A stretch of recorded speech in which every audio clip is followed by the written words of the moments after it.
This is Richard, one of my old students, and this is what it used to look like whenever he had to improvise over chord progression.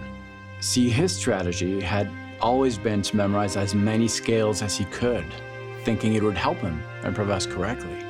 It didn't work, and it's sad because I kept telling him, man, there's really only one thing you need to know.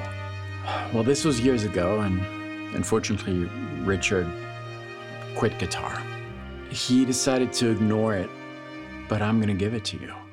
Hey, my name is David. Welcome to this channel, which is all about helping you express yourself musically a little bit better. There is one thing you need to know, and it's the most important thing. In music, you need to match elements together in order to be understood by most people. I'm going to show you how it works on the guitar, and that's really going to open doors. Now, as we go through this, I might refer to different theory concepts. I'm going to make it very simple for you, but if you really want to understand what we're going to talk about, you should sign up to my free music DNA course at guitarinfusion.com. It's completely free, and that's really going to open new doors for you. All right, so how does it work? Well, it works just like a conversation.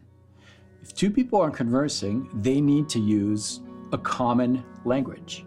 In music, the language we're going to use is the scale. In other words, if you're jamming with a friend and that friend is playing a chord progression in G major, you're going to use a G major scale to improvise. That's going to be the best way to create something coherent that not only you and your friend are going to enjoy, but also the listeners. The cool thing with music is that sometimes you're going to have a lot of freedom in deciding which language, which scale to use. Take a look at this. Take this 3-note chord. It's an E major. We have a root, a major third, and a perfect fifth. Now, if you have no idea what these mean, well, first of all, that music theory DNA course is going to help you, but really quick, here is the dummy guide to intervals. In Western music, we have 7-note scales. Each note of that scale is going to be given a number from 1 to 7. Now, what differentiates one scale from the other is not the numbers, but it's the character of those numbers. And I know you've heard these terms. Minor, major, perfect, diminished. Those terms correspond to the character of the numbers involved. Anyways, back to our chord. We have a 3-note chord here made of a 1, 3, 5. You have to improvise over something like that. All you need to do is respect the notes that are given to you. In this case, 1, 3, 5. And because in Western music we're dealing with 7-note scales, it means that in this case, all you need to do is respect the 1, 3, 5, and you have some freedom as far as which type of 2nd, 4th, 6th, and 7th you're going to use. And that's a lot of possibilities because the 2nd can be major or minor. The 4th can be 3 different things. It could be perfect, augmented, or diminished.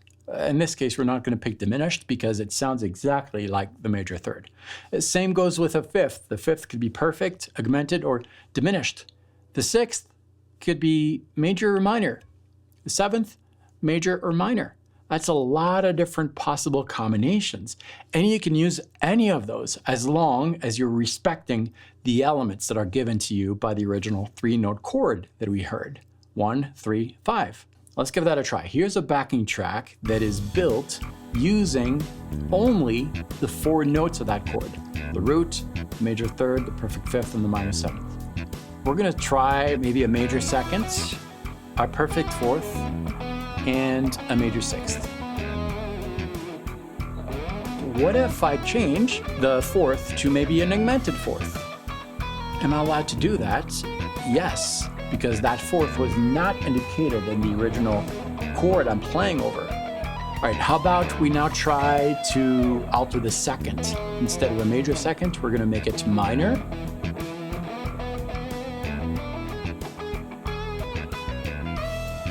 There's a lot of different options.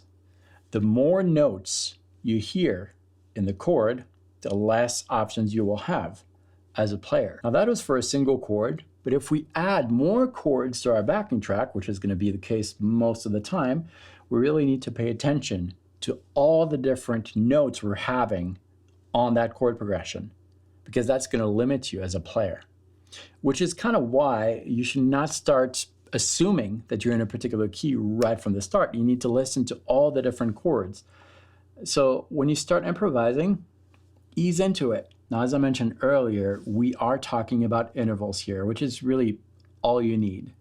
And if you want a very practical way to understand how these work, you should check out the free Music Theory DNA course.